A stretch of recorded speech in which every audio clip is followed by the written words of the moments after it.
Evan is 14 years old, and he knows something his father doesn't. The thought thrills him, amazes him, scares him. There is something his father doesn't know, something the owner of one of the most profitable mines in all of Seattle doesn't know. His father manages his workers with an iron fist. No, not an iron fist, brass knuckles. He calls them maggots, groveling maggots. He's about to discover he's wrong. They're more than maggots, much more. They're men, and men working together can bring change. One of these men is inspiring others to take their lives back. If they can stand together, maybe, just maybe, they can bring in the union. With the union, they'll have rights. More than rights, they'll have dignity, freedom, time to spend with their friends, time to spend with their family, time to be human. Evan knows something his father doesn't know, and he feels empowered. Evan's father thrusts him to the ground, calls him weak, tells him he's got to stop being so nice to the maggots, stop talking to them, stop helping them, keep them in line, break them, let them know who's boss. If you give them an inch, they'll take a yard. They're just using you. Evan knows better than to say anything. His father punched and broke his jaw last year when he showed weakness. This year, he'd rather not sip dinner through a straw. This year, he holds back, bites his tongue. He wants to tell his father about the union, but doesn't. He feels ashamed, torn between his loyalty for his father and his friends. Bob, Tom, Jim, they deserve more. Evan enjoys creating something from nothing. He's not an artist, but he enjoys sketching, and he hides his sketches from his father. His father forbids sketching. Sketching is for weaklings, vagabonds, gypsies. He wants Evan to do worthy things. He drags Evan to his most profitable mine. He teaches him how to manage maggots. He's hands-on, very hands-on, abusive, violent, brutal. The key is to break them, break their will, break their spirit. Once broken, a human is a tool that can be wielded to do anything. Broken. It's what he did to his mother. It's what he's doing to him. But Evan still sketches. Sketching is defiance. Evan watches his father yell at one of his workers. He's sick. He wants to leave, but he's not allowed. He leaves. He loses his job. Evan feels for the man, wishes he could do something for him. He wants to tell him things are going to change. The union is coming. The union is coming, and with it a good wage and fair working hours. But the man's lungs are black and his stomach is rot. Too much stress, too much acid, not enough sleep. He collapses. His father doesn't care, kicks him in the gut. Tells Evan to drag him out of the mine. Evan drags him out. For a moment, he feels disgusted at the man's weakness and wants to put this maggot out of its misery. He's becoming his father, and he's not sure if that's a bad thing.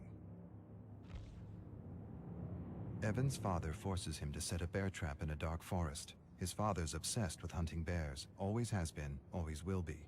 He tells him the story, always the same story. He doesn't want to hear it, but he will. His father was hunting with his brother when they ran into a grizzly bear. The bear tore his uncle's arm off and bit into his head.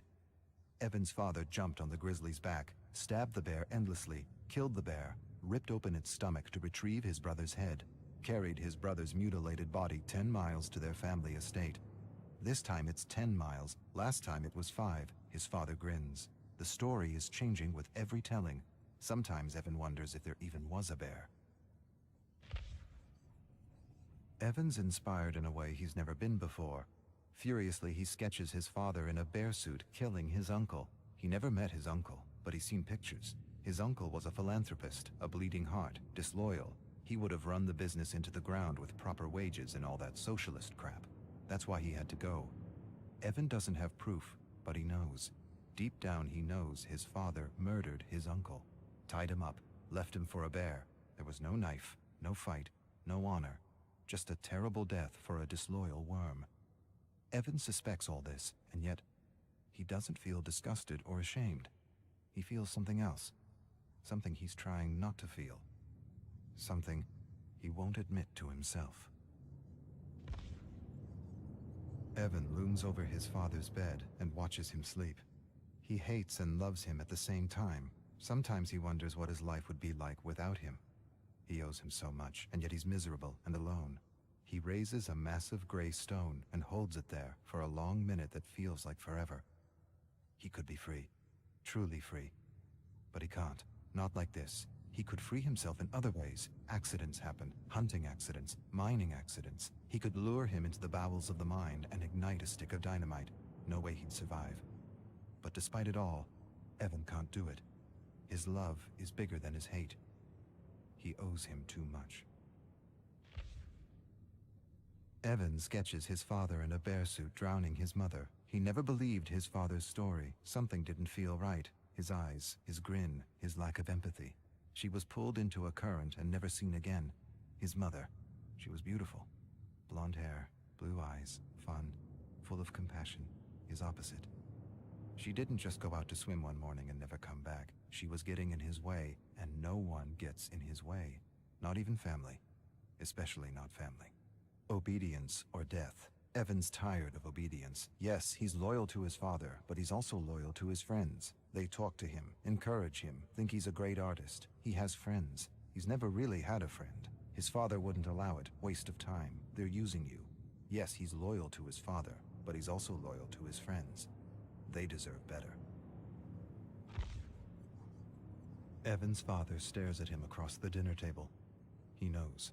Maybe he doesn't know, but he senses something's amiss. He has that look in his eye, that look that tells Evan he's in for it. He chews on a fatty piece of rabbit and hopes his father doesn't say anything. He should have known better than to keep something from him. His father knows. He always knows. Last year, Evan lost his cool on a man who said something about his mother. He almost beat the man to death with a 2x4 while his father watched and laughed. The authorities pulled Evan away. He smiled at Evan and knew what he wouldn't admit to himself. He enjoyed beating on that man, not because of the insult, not because he felt threatened, but because he felt powerful. His father smiled. Apple doesn't fall far from the tree, eh? Evan finds his sketches torn to bits. He puts the pieces together, all of them accounted for, except one. He doesn't have the picture of his drowning mother. His father enters his room. Despair and dread overwhelm him. He waits for a blow that never comes. Instead, his father tells him he has instinct, and instinct is everything. He tells him he inherited his instinct from his side of the family, the same instinct that told him Evan was keeping something from him. Don't pretend. I know.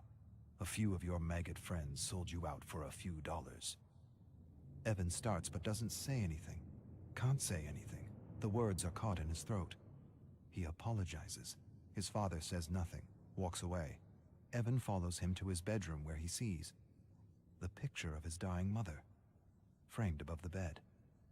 His father tells Evan he will learn a lesson tomorrow, one he hopes he understands. Evan stares at his father and feels hate. Hate for the maggots who betrayed him, and for his father, respect. No, not respect. Admiration.